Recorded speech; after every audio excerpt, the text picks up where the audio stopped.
पारसनाथ तिवारी।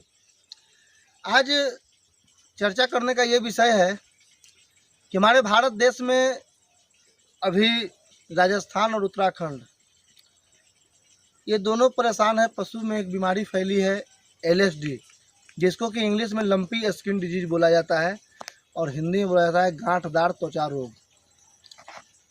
ऐसे यह रोग दुनिया में पहली बार 1929 में जाम्बिया में देखा गया था, फिर वो साउथ अफ्रीका में आया और पिछले 2 साल पहले ये सबसे पहले हमारे भारत में उड़ीसा में देखा गया था, जिसके कारण उड़ीसा, बिहार और झारखंड ये तबाह रहा था। लेकिन इस बार झारखंड और राजस्थान और उत्तराखंड बहुत ही ज़्यादा त्रस्त है, जिससे कि कई पशु मर भी गई है। हम ये जानते हैं कि यह जो लंपी स्किन डिजीज है यह एक वायरल बीमारी है और वायरल बीमारी का एकमात्र उपचार है वैक्सीन। वैक्सीन के द्वारा इसको रोका जा सकता है। लेकिन अगर शरीर के अंदर इम्यूनिटी पावर डेवलप है, अगर रोग प्रतिरोधक क्षमता हमारे शरीर के अंदर यानी पशु के शरीर के अंदर अगर है, तो यह बीमारी उसे टच नहीं कर सकता है। दूसरी समस्या क्या है कि वायरल बीमारी जब आता है तो वायरल बीमारी के साथ साथ सेकेंडरी बैक्टीरियल इन्फेक्शन ना हो, सेकेंडरी इन्फेक्शन ना हो, इसकी रोकथाम के लिए हम आज चर्चा करेंगे। इसकी रोकथाम के लिए हमें करना क्या है? इसकी रोकथाम करने के लिए हमें सबसे पहले CFMD पाउडर खिलाना है।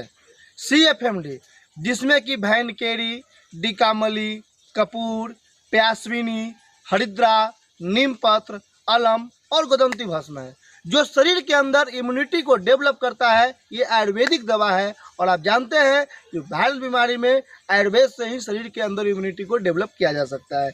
उसके बाद इसमें नॉमटोम इंजेक्शन लगाना है, सेफ्क्यूनोम के साथ टाजोबैक्टम।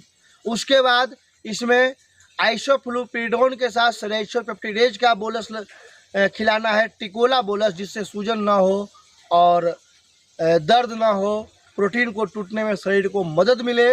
उसके बाद क्लोरोबोलस देना है। क्लोरोबोलस पशु को LSD आया है, एलर्जी होगा, स्ट्रेस में पशु रहेगी, तो एलर्जी और स्ट्रेस को कंट्रोल करने के लिए क्लोरोबोलस दें। उसके पशु को LSD आया है, एलर्जी होगा, स्ट्रेस में पशु रहेगी, तो एलर्जी और स्ट्रेस को कंट्रोल करने के लिए क्लोरोबोलस दें। उसके जहाँ पे वो रह रही है पशु, वहाँ पे एक स्प्रे का छिड़काव करें, जिससे कि पूरे मक्खी वगैरह वहाँ पे ना लगे और इन्फेक्शन ज़्यादा से ज़्यादा ना फैले। उसके बाद हम वहाँ पे लूनीमेग बोलस खिलाएं।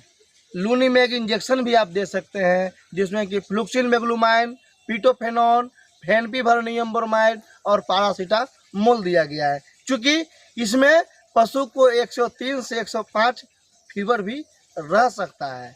दूसरा चीज़ है कि यह गांठदार त्वचा रोग जो है ये बहुत तेज़ी से एक दूसरे से चौथे से पाँचवें से मतलब तेज़ी से ये फैलता है। इसलिए हम अपने पशुपालक भाइयों से, अपने मित्र भाइयों से ये कहना चाहेंगे कि अगर आपकी पशु लंपी से ग्रसित है या ग्रसित होने वाली है, तो CFMD पाउडर की शुरुआत अभी से कर दें। CFMD पाउडर की शुरुआत करते हैं। अगर शरीर में अगर इम्यूनिटी डेवलप रहता है तो शायद यह रोग आपके पशु को टच ना करे।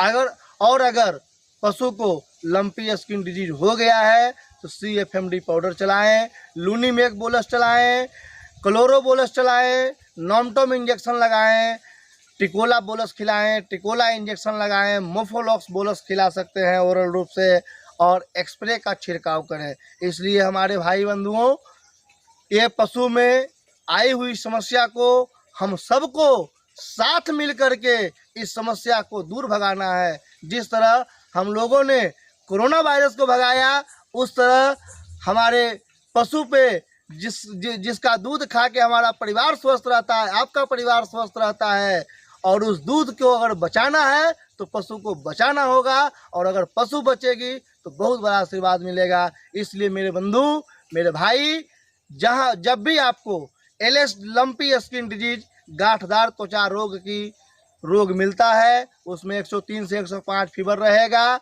त्वचा जो है खुरदुरा हो जाएगा, पशु नॉर्मल खाना पीना सब खाएगी, वहाँ पे CFMD, क्लोरोबोलस, नॉमटोम इंजेक्शन, लूनीमेक इंजेक्शन, लूनीमेक बोलस, मोफोलॉक्स बोलस, टिकोला इंजेक्शन, एक्सप्रे का प्रयोग करें और लंपी स्किन डिजीज से हमारे पशु को बचाएं। फिर अगली बार मिलेंगे, तब तक के लिए।